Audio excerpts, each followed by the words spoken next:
After 9 days, magkano ba yung na-earn ko dito being content creator POB dito sa Meteor Run? So, maraming mga nagtatanong dito guys. Ito, i-share ko lang yung pinaka-experience and idea ko dito. Though, along the way, along this journey sa Meteor Run, ay may mga feedbacks and questions. So, ginagawa natin yan dito sa ating YouTube channel, no? So, today, it's more of like a discussion after 9 days. Ano yung mga ginawa ko, ano yung mga experience ko, as well as magkano na yung na-earn natin. Siguro nakikita nyo naman pala dito sa screen. So, this one, after 9 days. So, meron akong, I think, 3 days na hindi ko nagalaw yung app. Tapos, nasa trial lang. So, i-discuss ko lang dito guys, as well as yung post nila recently for the scholar na screenshots, no? Ayan, i-flash ko na lang sa screen. Pero bago tayo dito guys magsimula, kung hindi nyo pa na-like itong video na ito, please like this video first,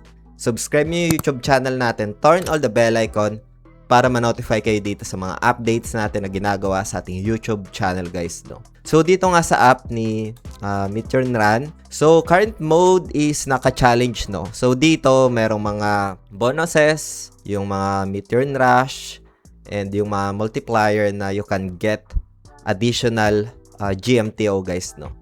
Sa safe mode naman, which is Sunday and Wednesday, malaki yung binibigay na GMTO doon sa endgame, pero walang mga bonuses like Meteor Rush and yung mga multipliers guys, no? So yan yung kaibahan ng challenge. And today guys, no, especially doon sa mga nagtatanong, unang questions is that naglalaro lang ba ako neto or meron din akong holdings ng GMTO. So meron akong video niya na ginawa guys. So lalagay ko na lang siguro dyan sa pinaka cards dito sa gilid ng video kung papaano yung like a bodega style, no, dahil meron ding mga nagtatanong niyan. Again guys, no, I'm just sharing my experience lang dito and masagot ko yung questions nyo, and that's not qualify as an investment or financial advice, no.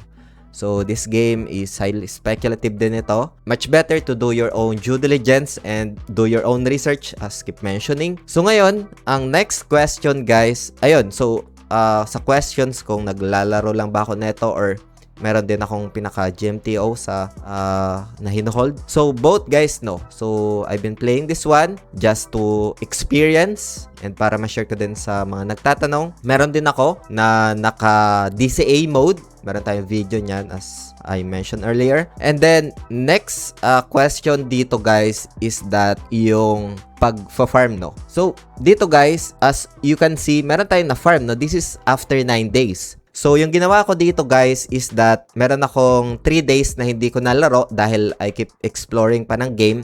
And then, after, if I'm not mistaken, after 6 days, doon ako nag-decide na kumuha ng NFT shoes, no? Ito. So, meron din tayong video niyan kung paano ko kinuha in practical way. Dahil dito guys, for example, sa shop, no? So, punta tayo dito sa shoes. Masyadong mahal dito, no? Nasa 35. Almost 36. So, meron akong ginawang video niyan. Lalagay ko ulit dito sa pinaka-cards. I think dyan. Para pwede nyong panoorin if ever man na magkaroon kayo ng idea, no? So, hindi ko siya dito, guys, ginawa ng example, no? So, ginawan ko siya sa mismong website para mas mura kasi around 25 USDT. Tapos, gas fees as strategy na meron ka pang pinaka-buffer, no? So, meron akong video niyan.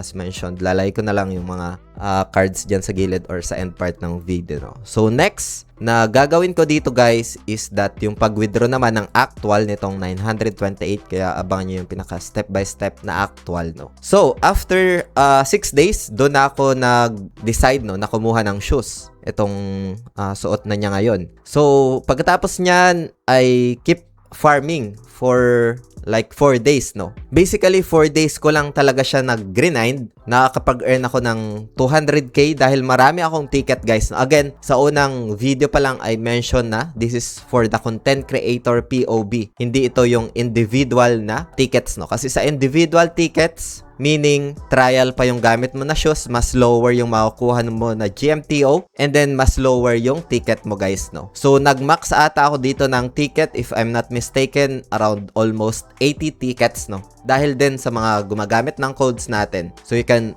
explore this application. Yung codes lalagay ko na lang sa pinaka-description ng video na ito or dito sa pinaka-screen, no. So if you want to explore itong app na ito, so kailangan kasi din yung activation code para makapag-create ng account, no. Yun yung isa sa mga naging experience ko. We almost hit ng 950k dito.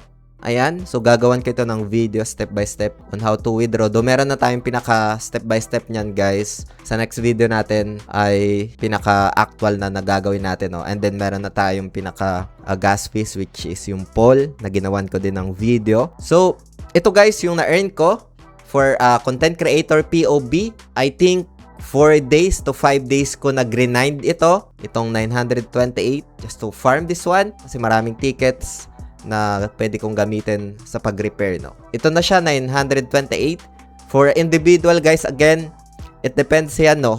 Merong strategy na 120 days kapag individual ka. Sa safe mode ka lang nagpa-farm kasi mas lower yung pinaka repair cost, pero mas malaki yung GMTO na binibigay sa endgame, no. Though, again, walang pinaka-bonus or yung mga kakosei na bonus like the Meteor Run bonuses comparing sa challenge. But then again, ma-maximize mo doon yung energy or itong pinaka-tickets mo, guys, no. Yun, yung nilabas ko dito, I would say 36 USDT, pero right now, nasa itong 928, around more or less 50 USDT na ito in a span of like, sabihin na lang natin 1 week, no. Pero I started 9 days ago. Hindi ako nakapag-farm ng 3 days. 4-5 days, doon pala ako nag-decide na kumuha ng shoes dahil marami ng pinaka-tickets ako dito na nakuha for the repair shoes at makapag-run ako anytime na gusto ko kahit challenge pa or safe mode, guys, na dahil marami akong tickets. Then again, this is only for the POB ng content creator na mayroong mga gumamit ng activation code, no. So yun guys, sa individual,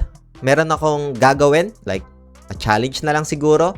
For individual, walang invites, and kung magkano lang yung available na tickets, and then maybe kukuha ako ng uncommon shoes. Meron kasi dito guys, no, itong shoes, merong pinaka-uncommon kapag sa website, na ipakita ko na yan doon sa previous video na ginawa ko at tatry ko na pag-challenge, no. So yung uncommon medyo pricey lang, pero we'll see kung paano siya, kung ano yung magiging experience ko dito guys, no. So for now, ito yung naging earnings ko for 1 week, no. 928,000 GMTO.